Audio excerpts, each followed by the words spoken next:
At kayo po ay nakikinig sa programang Filipino ng Radyo SBS. Ako po ang inyong nakakasama rito ngayon, Ronald Manila. At sa pagpapatuloy, noong nakarang linggo, naganap ang tinatawag na pagpupulong ng PhilCA, ang Filipino Communities Council of Australia, na kung saan din po nahalal ang bagong pamumuno nito, bagong pangulo nito. At siya po ay natagpuan kay Carmen Garcia. Pinalitan po niya ang dating pangulo si Dante Maribay ng Perth, Western Australia. Si Carmen Garcia ay gumawa ng kasaysayan. Siya po ang pinaka naging bata na pangulo ng PhilCA. Dito po yung federasyon ng mga samahan ng mga organisasyong Pilipino dito sa buong Australia.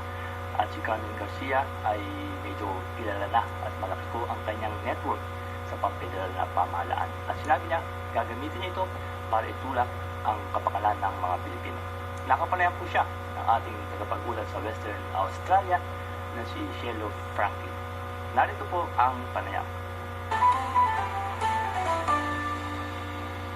Magandang umaga po sa inyong lahat. Ito po si Cielo Franklin at ngayon kasama ko ang bagong opisyal, in fact, ang bagong presidente ng Filipino Communities Council of Australia or PhilCA at yan po si Carmen Garcia. Good morning, Carmen. Good morning, Cielo. How are you? I'm good. So, first of all, congratulations being the new president of PhilCA. What can you say? Honestly, I am so humbled and really feel that this is a privilege and an opportunity for me to really help shape the conversation around the positive story around Filipinos in Australia and our contribution to the economy and society that I really feel needs to be elevated.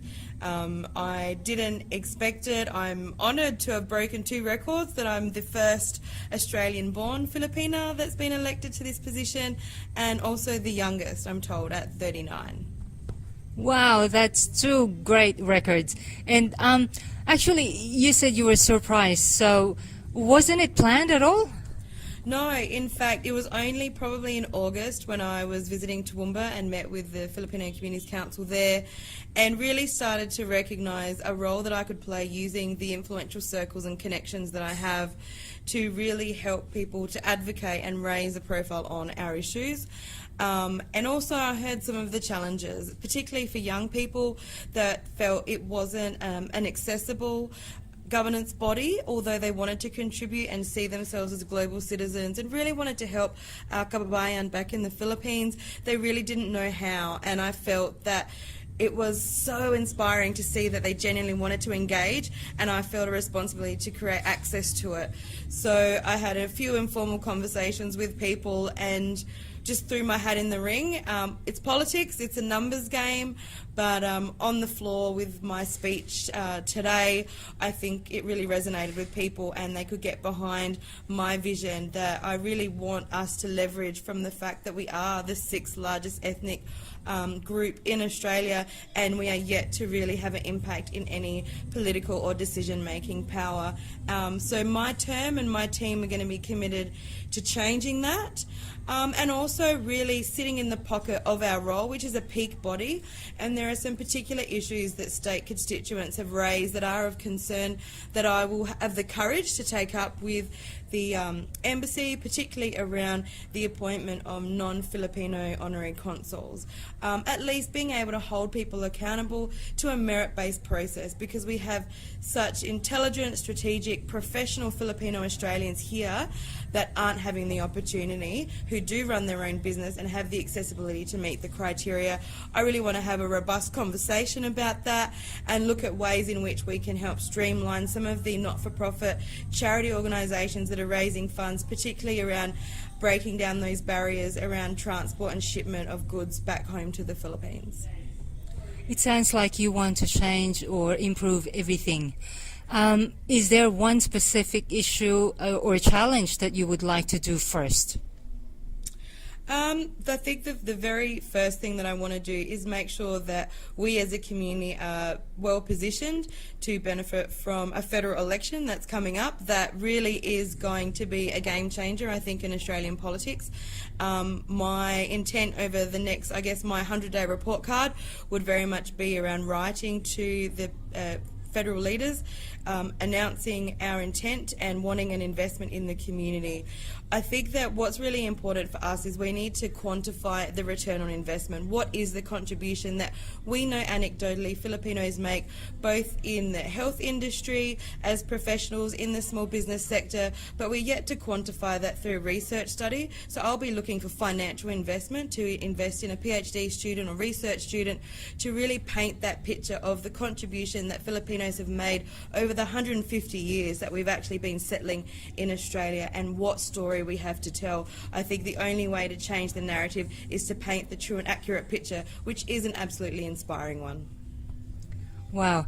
And speaking of the Filipinos back in the Philippines, is there a specific cause or organization that you would like to help there as well?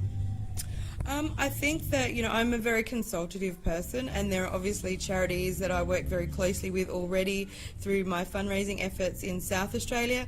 But I think it's really a consultation conversation. I'm very passionate about women and girls, but more so around creating entrepreneurship and innovation and ways in which we can look at microfinance and enterprise. I think that what I'd like to do is maybe challenge unconventional thinking, and instead of the typical fundraising approaches, really looking at how I can leverage from my company, Community Corporate, to engage corporate Australian businesses to get behind and support some of the initiatives back home in the Philippines. And what would be your message to all the Filipinos who would like to be active in the Filipino community groups? Under my leadership, this is going to be a very inclusive approach to collaboration. In fact, today already, it's not only about the state representatives on the FILCA board that I'll be engaging with, but each of the state presidents. I think one of the advantages for me running a national consultancy firm in diversity and inclusion is I'm already travelling interstate nearly every other week.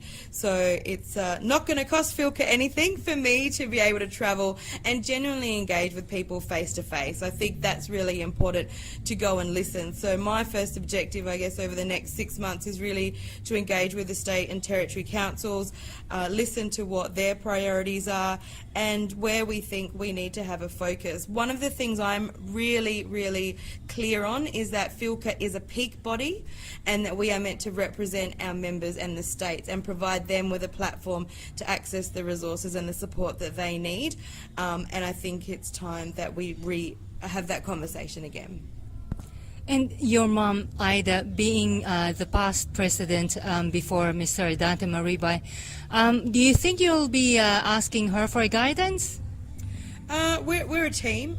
She raised me as a single parent and I'm the only child, so it's been me and Mum for a very long time. She dragged me into her leadership with FILCA, so I'm definitely going to be dragging her into mine.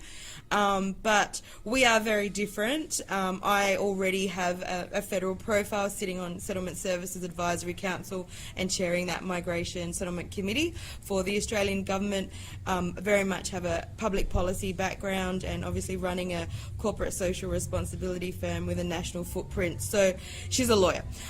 So my approach is going to be a little bit different, but again, I see this as an opportunity to be a sponge, to learn from the leaders and the wisdom that's come before me, but also offer a fresh new outlook and innovation around how we can contemporize our approaches to really have that impact and get noticed. Yes, that's right.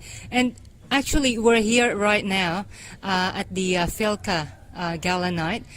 We just finished the Youth Summit yesterday, and we also just had the Leaders Forum today. So what would be your message to everyone who participated and maybe impart on all those who were not able to attend? I think that I had a quick look at the FILCA website. I definitely think that we need to be having a platform or a forum where people can engage at different levels. One of the things that I found, as you know, speaking at the Youth Summit, was that without the use of technology and people being able to engage or ask questions that they may not feel comfortable in putting their hand up in a room does often reduce participation. So we need to look at mixed methods in how people can get involved. Face-to-face is obviously really important, and I think it's authentic for me and for people to see that I'm genuinely passionate about it. And as I always say to my team, I can't fix a secret. So if there's a problem, I'm more than happy to take it on, but I need to know what it is. is. And I think that online platforms like forums or Facebook pages does provide other people with a more safe and secure way to engage in conversations, and I'll definitely be seeking people's views. SurveyMonkey is my friend, and I think that even looking forward at the 2020 FILCA conference, which will be held in my home state of Adelaide, that I'd really love to hear what people would like to see on the agenda. Without consulting with the team yet, because we're meeting tomorrow on Sunday at 11 a.m. But one of the things I would love to do is really showcase the success stories of Filipino Australians already, and having a panel on enterprise and entrepreneurship and small business, and putting a call out to the community, an expression of interest. Who wants to share their success story and struggles in small business in Australia, and actually create a panel to have that conversation. I'm also going to be looking to engage with media outlets like yourself, Pioneer News, Philippine Times, to provide us with an opportunity where we can showcase those local hero stories that we heard throughout the last 2 days. There are some amazing people that are just doing some inspiring work. It's going under the radar, and I think this is all part of creating the mosaic of what the Filipino community actually contributes to Australia. So I'll probably be in contact with you again soon. Well, thank you so much, and I'm sure FILCA is actually already doing that by giving awards to these silent achievers, we call them. And we would like to continue, and of course to serve our fellow Filipinos here in Perth, as well as all over Australia, by delivering these good news. And that's what we're all about, and we love hearing those good news. So again, thank you so much, Carmen, and we wish you all the best. Thank you. Maraming salamat po.